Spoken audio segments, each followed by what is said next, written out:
as defined by law. There are 3 parties that are involved. So the first we have are, we're broadening the scope, right? So as we stated, traditionally we talk about the girls, but we also want to talk about our boys and our transgender youth. So those are the youth who are being victimized. Our second party here are those who bisex. Now, what are some of the names that we've heard? John. Okay, John, good. Trick. What else? There's one more out there that we hear often. Dates. Okay, so you might hear, so this is good information because as we go along in the curriculum, you are going to hear these different names. So this will help you to understand what we're talking about. So the third are those who exploit youth. And I want to stop here for a moment. Do you notice how we are stating those who? Those who are victimized, those who bisex, those who exploit. We're stating this because it's important that we're able to see each one of these as a whole person. Because it's not helpful to just see those who are victimized as a victim.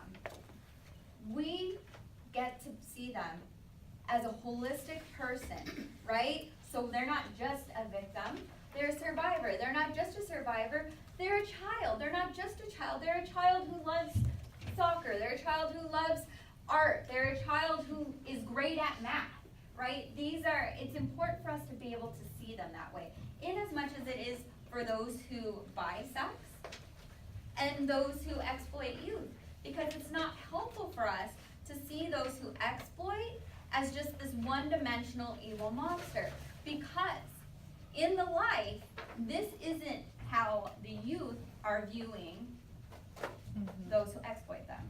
So getting into that, what do we hear are some common names when they're referring to their exploiter? Their pimp, okay. Daddy. What else? Madam. Could be madam. How about boyfriend? Okay.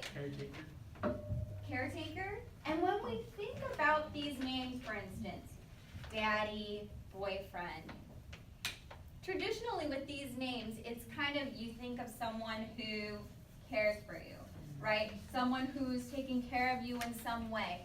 Someone who is protecting you in some way. So thinking of that, so once again, going back to how it's not helpful to just see those who exploit as this evil person, because they're seeing them and calling them daddy. They're even calling them boyfriend. So there's this love, this care that's going on for them with this particular person who's exploiting them.